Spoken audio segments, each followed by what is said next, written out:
Director of the Office of International Services and the Global Training Initiative, and we're delighted to see you here.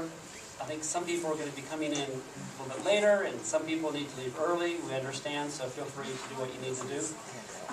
This session, we want to put together and offer you as an opportunity to learn more about the J-1 Research Scholar Program and the J-1 Student Intern Program, how they're different, how they're similar, and to also open up some time at the end so that you all can offer suggestions and ask questions. So we do want to get started promptly and kind of finish up the presentation part a little bit earlier so we have some discussion time afterwards. Most of you are faculty or researchers, PIs on grants, maybe some other folks who work in the departments. I'd like to take a quick poll. How many of you have hosted, supervised, and invited J-1 research scholars at the university before? Okay. Have any of you used the J-1 student intern program through the GTI, student interns or research students?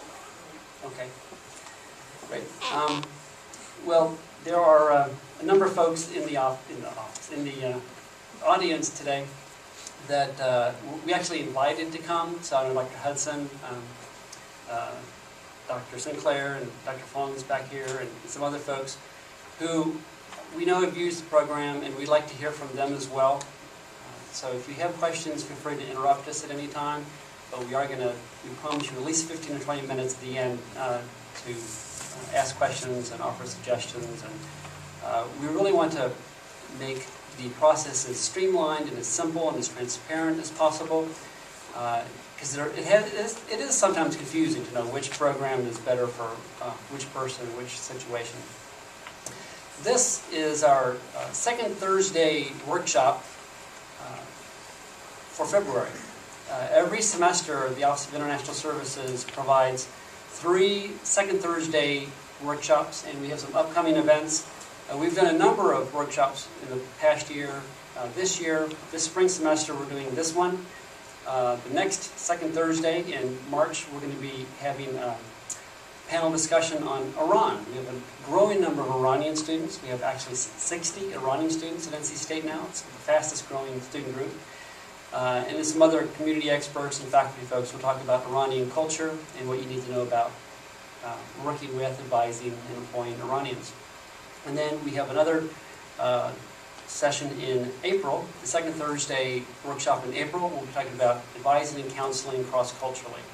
And that's open to the university public, faculty, staff, students. Everyone's welcome to come. So, and then in the fall we'll have another 3 workshops. We do post these upcoming events and announcements on our website, and you can look at those at any time. And we also try to send out flyers. So come if you're interested, and bring a friend and tell other people about it. We'll go ahead and get started. And I'm not going to do most of the talking today. I'd like to introduce Thomas Green.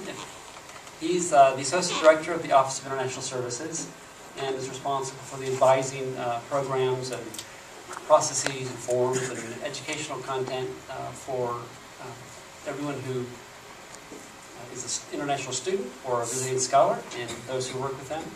And David McNeil is the Associate Director of the Global Training Initiative, and he will be talking about the J-1 Student Intern category, which is a very fast-growing program that's going to continue to grow because it's just so darn convenient and inexpensive and useful. So there is a question about how we're organized and who does what, and I wanted to briefly just give you a 1-minute version explanation of the Office of International Affairs. Most of you know that the International Affairs, I've got a clicker here somewhere. Okay. This is not an organizational chart, but kind of a functional chart. The Office of International Affairs incorporates a number of units on campus and programs and staff that deal with international stuff. You may be familiar with the Study Abroad Office. It's one of the larger units in International Affairs, and they're especially interested in helping our NC State students go overseas for credit-bearing programs, and also helping international students from our partner universities come here to take for credit courses on an exchange basis.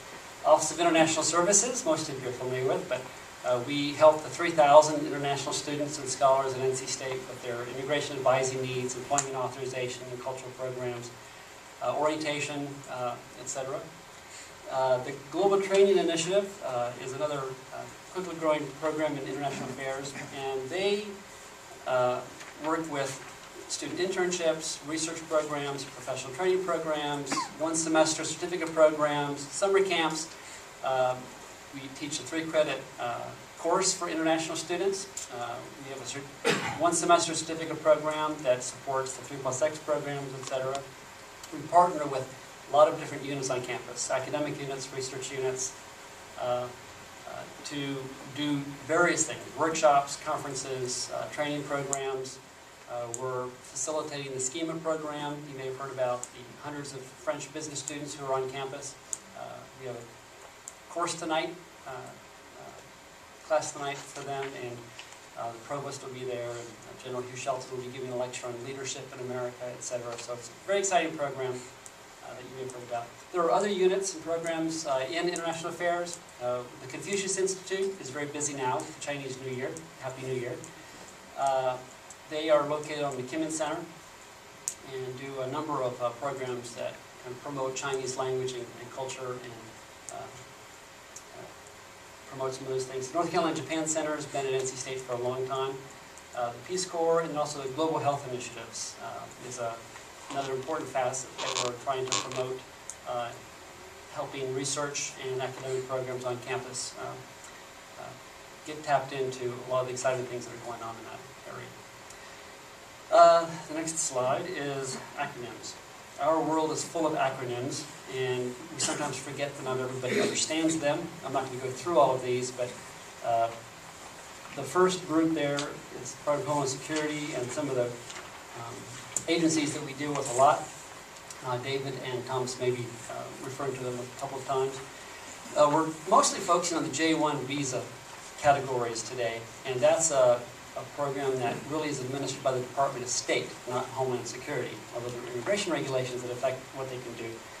And then both of the categories we talked about today will involve the use of the form DS 2019, and the advisors in OIS are all responsible officers or alternate responsible officers, and they're the ones who can issue the forms, authorize the employment, register the attendance, etc. So feel free to contact folks in the GTI office or OIS if you have questions. The websites are very easy to find. You'll see them again in the presentation, but basically go to the NC State website and add /OIS for OIS or /GTI for the Global Training Initiative. GTI has a new website that's going to be coming up in March, so you'll see a much user-friendlier way to get information, because we understand it's not always easy to find what you need to. So with that, let me turn it over to David McNeil, who's going to talk a little bit about the student intern program. And you should have received, when you walked in, a chart. This basically compares side by side the GTI student intern and the J-1 research scholar. Not all the logistics details of how to fill out the forms, but we're going to highlight some of the differences and distinctions between the two. So, David?